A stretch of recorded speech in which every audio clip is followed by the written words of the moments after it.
Soyez les bienvenus sur la chaîne YouTube Novelas. Résumé: si vous êtes nouveau, n'oubliez pas de vous abonner et de liker la vidéo, surtout max de partage.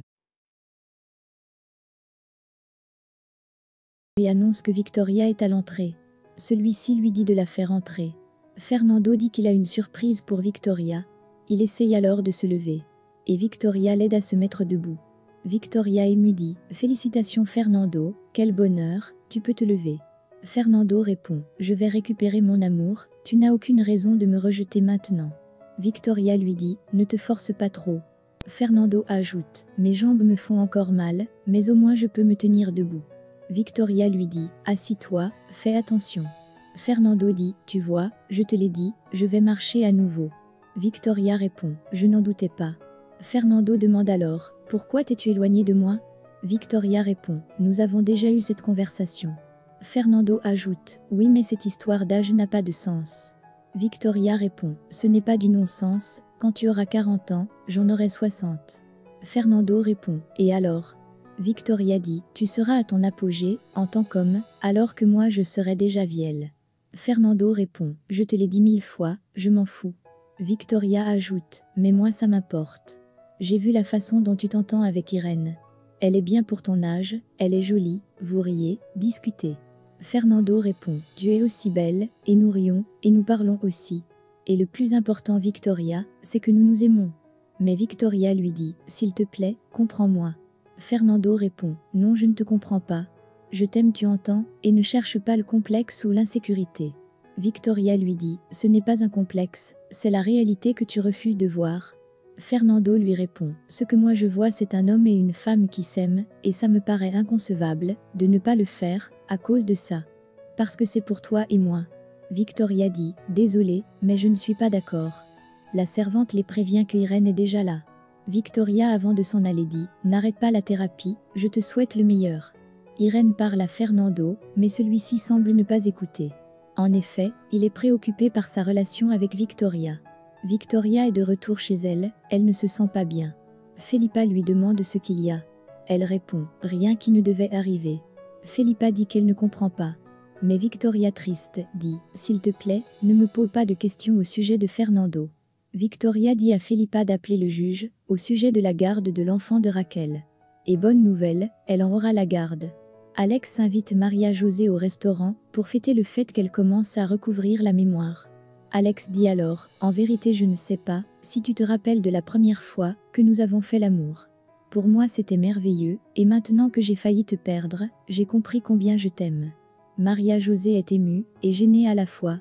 Alex s'ajoute « Tu es la femme que j'ai toujours imaginée, celle avec qui je partagerai le reste de ma vie. C'est pour ça que je suis un peu nerveux. Bon, ok, c'est pour ça que je te demande formellement de m'épouser. » Maria José répond tout émue « Alex mon amour, tu n'avais pas à faire. » Alex dit « Bien sûr que je devais le faire. Lorsque nous nous sommes rencontrés, nous étions déjà mariés. Mais nous n'avons jamais eu la chance de profiter du moment. Mais il n'est jamais trop tard. » Maria, presque en larmes, dit « Je ne peux pas le croire, je pensais que ça n'arriverait jamais. » Alex dit « Quoi, tu ne veux pas me répondre? Veux-tu épouser cet homme qui, depuis cette rencontre, ne peut pas cesser de t'aimer? » Maria répond « Bien sûr, je t'aime, je le veux de tout mon cœur. » Alex lui met alors la bague au doigt, et les deux amoureux s'embrassent tendrement. On commence. Alexandro et Maria José rentrent à la maison. Ils sont dans la chambre du bébé. Maria dit « C'est un ange. Te rends-tu compte que c'est nous qui l'avons fait ?» Alex répond « Ensemble, nous avons donné vie à cette merveilleuse créature.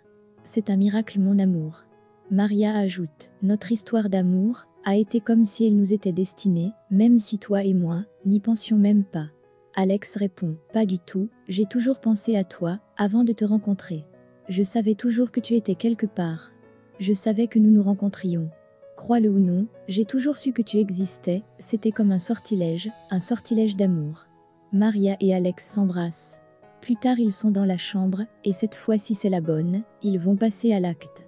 Alex se déshabille en s'avançant vers Maria José. Ils s'embrassent, se caressent, prennent leur temps. Ils ont l'air passionnés et amoureux. Le lendemain, Bruno demande à Maura de récupérer des informations sur le compte de Maria José afin de détourner l'argent de l'entreprise. Mais Maura a peur d'être attrapée. Mais Bruno lui rassure que c'est sans danger. En effet, ils veulent faire croire, à la direction de l'entreprise, que Maria-José essaye de détourner les fonds de l'entreprise. Ainsi, Alex cessera de l'aimer, et l'argent détourné reviendra à Bruno. Les deux se mettent donc d'accord, qu'au moment opportun, ils exécuteront leur plan. Le lendemain, Alex rentre à la maison avec les résultats des tests ADN. Après un moment de frayeur, Alex annonce que Maria-José est la sœur de Paula, et que leur père est bel et bien Pedro. Maria est très heureuse, presque en larmes. Au même moment, Fernando est à sa séance de rééducation avec Irène. Les deux sont dans la piscine. Mais à un moment, Fernando perd l'équilibre, Irène s'approche pour l'attraper. C'est alors qu'ils échangent un baiser. Irène lui dit alors « Non, ne dis rien, donne-moi une chance ». Les deux s'embrassent de nouveau.